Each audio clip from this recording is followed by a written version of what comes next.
Section 36. So we're going to take section 37 and 38 today briefly. Okay?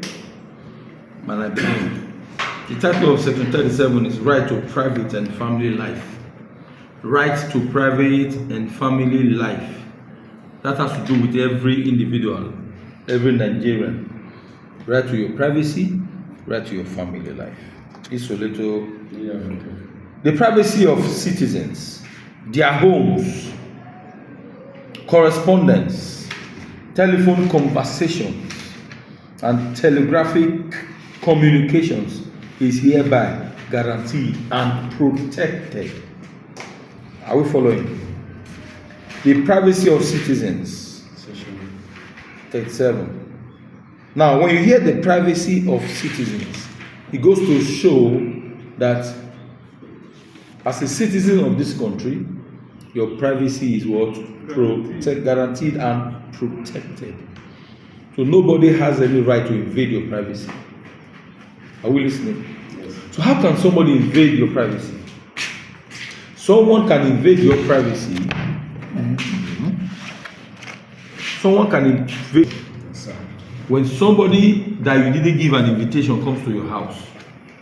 He's supposed to stay by the door. But if he or she forces a way in, that person has invaded your privacy. For example, every time we talk about things like this, we always make reference to the police. Anybody that is not a force man, that is not a policeman, can invade your privacy. Are we following? Anybody can invade your privacy. A friend can invade your privacy. And you can sue that friend if you didn't invite that friend. And the friend still insists. Are we following? So let's use the police as a typical example. A policeman who comes to your house without a search warrant, forces his way into your home, has invaded your privacy and as infringement on your human rights. Do you understand? Most times, because of the ignorance of the people, they have no idea what protects them. They don't even know the rights that protects them, the laws that protects them. They think they give up for the police when the police force their way to their homes. I saw a video in the course of the week where some boys in their homes, they were in their house. Some policemen came to their house, started knocking.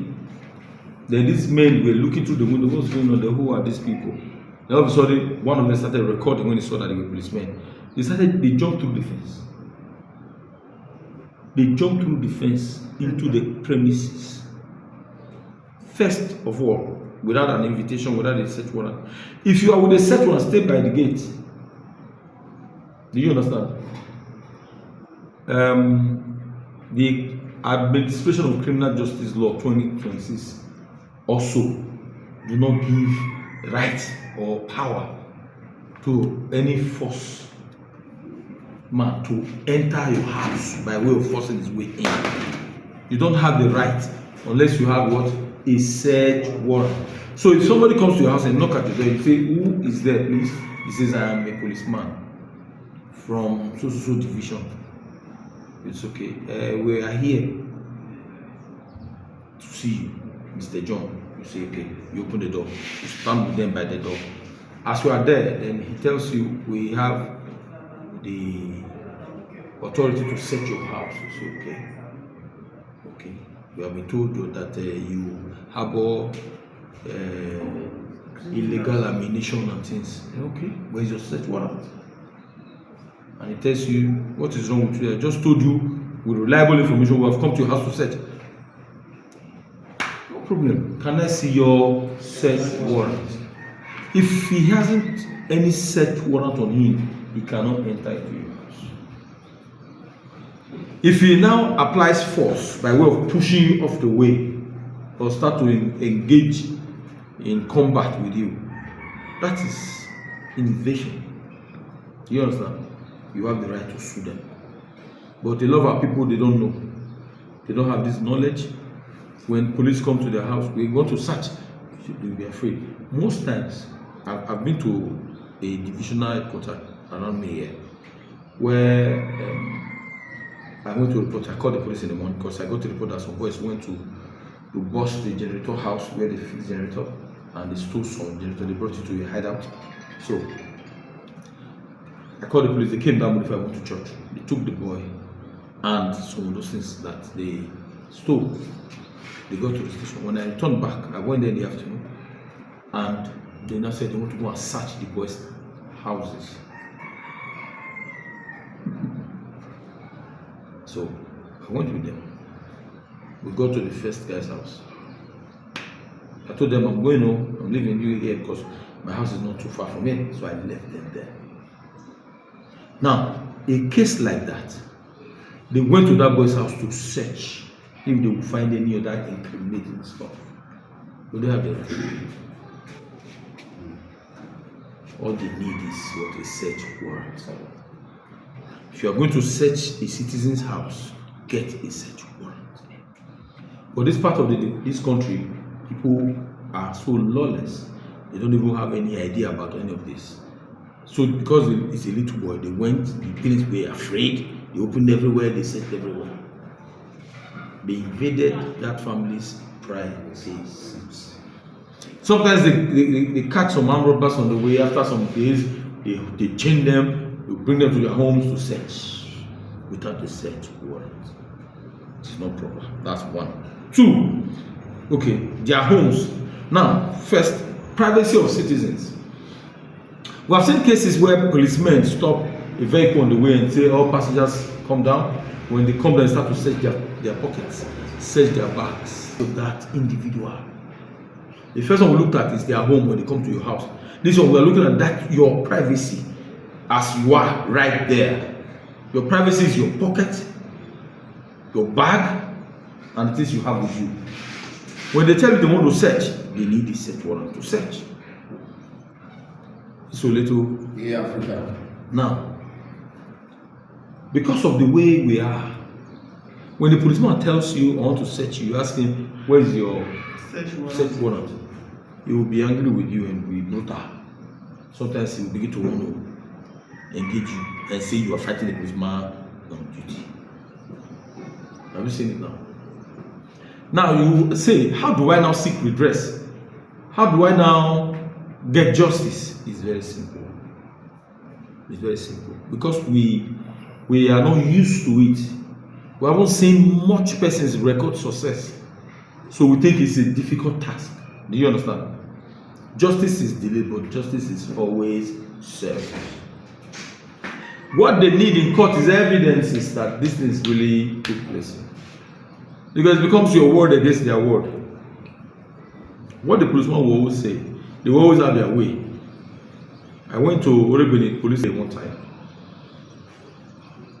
They told me the story. You know, the stories they always tell you and never complete. Where maybe they go wrong, they won't tell you. They will add it to the story. So I got there. I called one of our companies and we got there. I was trying to locate the guy. So we were front. He said, I'm here. I saw him. So immediately I got there. Two policemen sat down when he was there. I greeted them and I called him a suspect. Okay, can I see you briefly? What I tried to do was to get information first from him. Because whatever information I'm going to get from the police might not be correct. Because especially when they have done something wrong, they will look for incidents, stories to cover the things they've done which are wrong. Wake him up. When he was in the vehicle, they stopped the vehicle and they started saying, you come down, they want to search. As we were doing you come down, they want to search. In the process, he was afraid. So when he got to his friend, he told the guy, no, leave me now. Okay, I'll give you some money. Then the guy said, you are mad. I'm searching you. Now, what the guy had in mind, the police, normally, we have so many young boys involved in internet fraud. So every policeman on the checkpoint, they hope to see one or two Yahoo boys where they believe they can cash out easily. So they threaten you, they search you, when they see any little thing which they can't even verify, they'll be happy. You will pay.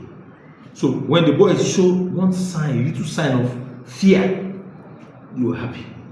See, before you know, they pushed him. He told them, "Calm down now." Before you know, they brought out handcuff. They hit him. As they hit him, before you know, they put handcuff on him. These are wrong practices. As they were molesting him, then the guy now injured himself. And I said, "Okay, did you fight back?" He said, "No, I was afraid. I was begging them." So I came back and I said, I told the policeman. And I said, and this is whom I am. I introduced myself, and the policeman started quarreling. And he said, "I don't understand. You came and you took the suspect to talk to you. You didn't come to me so that I'll talk to you."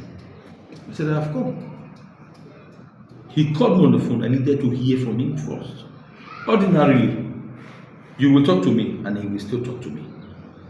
But I needed to do that because of certain reasons. Under normal circumstances, when you get to the station, look for the IPO. Once you see the IPO, tell him this is who you are, this is why you have come. He will not tell you the story. You will not ask him, "Can I see the suspect?"